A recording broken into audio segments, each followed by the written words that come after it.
Good morning, good afternoon, good evening, guys. Today, guys, I want to make a mixture fufu. This missing fufu. Now, I want to make so.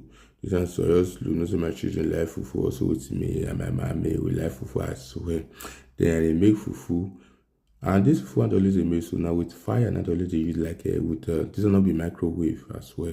Then they make the fufu, they make the fufu, they make fufu. You see what they turn out, they stir on, they stir on, they stir on. And this fufu, what the bad for me is that if they add, if they turn this fufu, any fufu you miss, and so it always they add.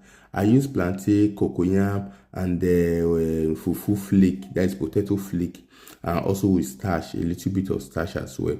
They say also that they mix everything. They are called add little water on it. And some people would always they ask me how to make fufu, how to make fufu. This one I be the recipe to how to make fufu. They are called add little oil. I know some people ask why I put oil. Why I put oil because